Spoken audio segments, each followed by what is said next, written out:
Alright, this is Avengers 16 by Jeremy Ordinary. I was a bit sneaky the other day. This is Avengers 16, not Avengers 17.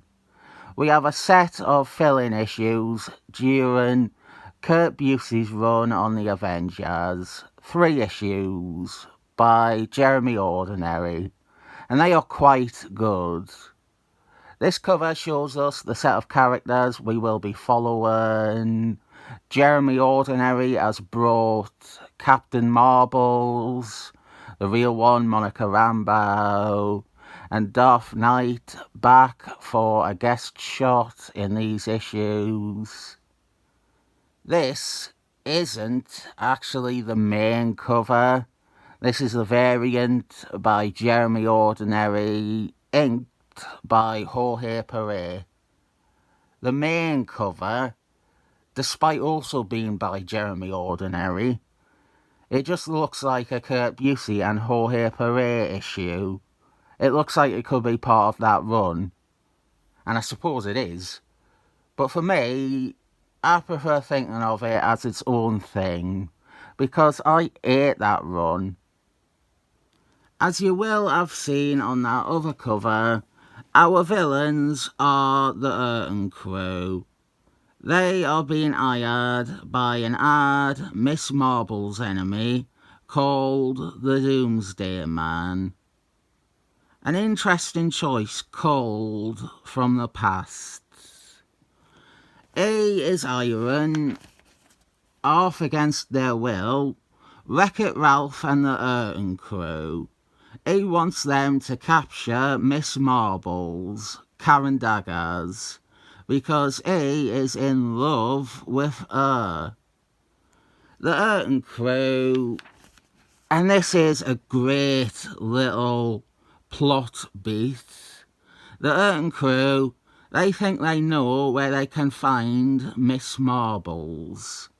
But the twist is that they have confused who it is they are after. They are thinking of Captain Marbles, the real one, Monica Rambeau, the one that they encountered in the past, rather than Miss Marbles, Karen Daggers, before they ruined her by making her into Smelly Brie Larson's. We have a quick Who Is Who style background image flashback of Monica Rambeau's history up top. How I was going to approach this issue has been on my mind for a few days now. I don't want to just sit here and repeat over and over about how crap Kurt Busey is, or how crap his run on Avengers is. But I do think I have found a distinction that explains how Jeremy Ordinary is different from Kurt Busey or the editor Tom Beavorth. We are seeing in this story Jeremy Ordinary, unlike Kurt, is bringing in a lot of stuff from the 80s, from Royce Sternham's Avengers run, Captain Marbles, the real one, Monica Rambeau, and we've not gotten to him yet, but Darth Knight as well. Even the Urton crew, they became properly cemented as Avengers villains rather than just Thor ones in the 80s. Kurt Busey thinks of himself as a fanboy, but his fandom stopped. He stopped reading the comics in the late 70s, and then afterwards became a writer in the late 80s and more prominent in the 90s. Jeremy Ordinary was a fanboy, but the difference is he remained a fan up until his career began. He was doing covers for Marky Mark G's fanzine, and his fandom even continued after he became a professional artist and subsequently a writer. So stuff like Royce Sternham's Avengers was something that Jeremy Ordinary read as it was coming out. It was something he enjoyed. He has the same nostalgia and excitement for that as E or Kurt or Tom do for the stuff from their youth in the 70s. The flip side is that Kurt Busey and Tom Beevort weren't reading Avengers, or they weren't remotely interested or invested in it, in the 80s. They weren't really there for that at the time. Their feelings for that run are entirely from going back afterwards and reading it. That's not a problem for people who like comics, but they don't really. They like their comics from their youth. They will have read Under Siege or whatever and recognised it was good, but it made zero impact on them in the long term because they only put the comics from their past and the comics they have made on a pedestal. It just wasn't Steve Englehorn's Avengers, the run they remember. It wasn't that. It might have been good, but it doesn't matter. It wasn't that. Even West Coast Avengers by Steve Englehorn, that still wasn't Steve Englehorn's Avengers to them. Their emotional response to comics is limited, and in their case, it's all either nostalgia or vanity. Anyway, that is hopefully the bulk of my Kurt Busey slamming out of the way. Although, I do hate this. Not this comic. I hate the Avengers having two new Warriors characters crowbarred in, Major Victory and Firestart. This lineup is a really poor lineup. It is the most milquetoast safe lineup. It's the greatest hits team nearly, and then two people from another team. Kurt Busey's lineups are a strange thing to behold because there is no dynamic at play. It's always just characters. I would argue that Jeremy Ordinary potentially observed the team doesn't have much story in them, and that is why he brought in these two hard members. Darth Knight, he shows up at Avengers' house, and he is followed by Captain Marbles, the real one, Monica Rambeau. Darth Knight was appearing in, or had just wrapped up appearing in, another series where his powers were revamped. And it's not a good series either, but we see some of his new powers in this story. The Urton crew are tearing up New Orleans looking for Captain Marbles, the real one, Monica Rambeau. So she straight away came to the Avengers at light speed to alert them. Now the team, plus her and Darth Knight, are off to do battle with them. We have Jeremy Ordinary is writing and doing the art. I think I didn't clearly say that. I've just said it was by Jeremy Ordinary. It is Mardi Gras though, and Major Victory. I know I have said in other videos, but the inclusion of him and Firestart also hurt the New Warriors and the prospect of another New Warriors series. Kurt Busey took two of the linchpins of that team. He took their most exposed character in Firestart. He handicapped the New Warriors, and then when we do get a New Warriors series, a great series, I cannot help but feel that if it had access to Firestart, if it had access to Major Victory, two characters people like, it would have lasted a bit longer. It had to rely on Speedy Bowles and Black Star, the latter who was already also appearing in a solo title. And meanwhile, in Avengers, Kurt Busey gives up on Major Victory and Firestart. They just stop appearing after about issue 20. They go nowhere. If you have been looking forward to what else was out that month, that week, or that day, you're in for a disappointment because we have a shortened checklist. I have praised the Comic Craft recap pages, the fold-out ones. They were gone by now. Tom Bayvort got rid of them. He thought that they were embarrassing, that they made the comics seem uninviting and complicated, which is amazing because they are responsible for actually the exact opposite effect. These, well, the normal version of these, the full checklists, and I am mainly speaking of that component, the bullpen bulletins are usually dreadful self-glorifying spiels from the likes of Tom. The checklists were good though. They were on their way out by now. I am assuming we got rid of them because Tom Bayvort didn't like these either.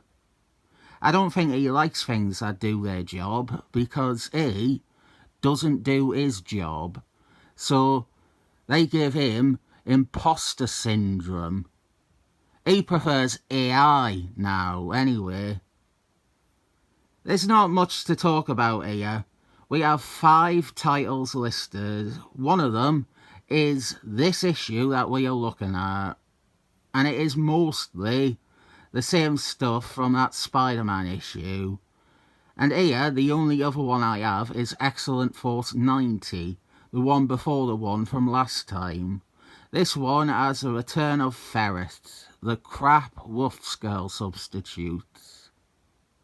Elsewhere on this page, we have an announcement for a series of some note. The Scarlett Johansson 3-issue miniseries. Something I read many moons ago. We're talking 14 years ago at least. It left no impression on me whatsoever, but it's something that I wouldn't be against rereading one day. I like this issue and these issues, and I went into this telling myself to not make it negative by insisting on Kurt Busey and Tom Bayvort, and I wound up doing that anyway. I just wanted to focus on that Jeremy Ordinary does a good story here. He gave us 3 issues of Avengers that were actually enjoyable. But a big part of comics is unfortunately the environment around them, what else was happening, and the various people involved. Over here, Captain America fights Wreck-It Ralph. That is good. And then he uses his energy shield. Another reminder of exactly what I just said. It doesn't matter if you sit down to enjoy a Jeremy Ordinary Avengers vs. Earth Crew issue. You're dealing with Kurt Busey's Avengers team. You're dealing with Kurt Busey's Iron Man armour. You're dealing with Martin Quaid's Captain America. To explain the shield quickly, Captain America lost his shield in the ocean. It's hardly the worst thing ever, but the energy shield acts as a constant reminder of the bad stories over in his title. I suppose to flip the script, something to be thankful for is that we have Tom Beevort editing, and he is too neglect in his duties to interfere with Jeremy Ordinary's story. He's probably taken the time off like Kurt Busey and Jorge Pereira. So we just have a good story here. Although this is my least favourite part of it, Darth Knight accidentally hits Major Victory in the face with the side of his blade. The idea is that Darth Knight isn't used to working with this version of the team, and that he and Major Victory having a handle on each other's tactics. Darth Knight blames himself, and this will lead to Firestarter having it out for him in the rest of this story. As I said, least favourite part. These 3 issues do tell a story, but they also can function independently. This one we have Avengers versus Earth Crew, but we also have Doomsday Man. And in a setup for the next issue, since the crew have failed them, Doomsday Man just captures Miss Marbles himself when she is having a lunch with wasps. Next issue will continue that part of the story. It works as a standalone story about Miss Marbles. I have reviewed it, but so long ago, I don't recommend watching the video. I predict I will have just said it was better than Kurt Busey, and that Miss Marbles is handled much more respectfully than how she is by Kurt Busey. Maybe I will look at it again and explain Doomsday Man. Not a bad villain, Doomsday Man. There are 3 issues though. Now, the Earth Crew teleport away.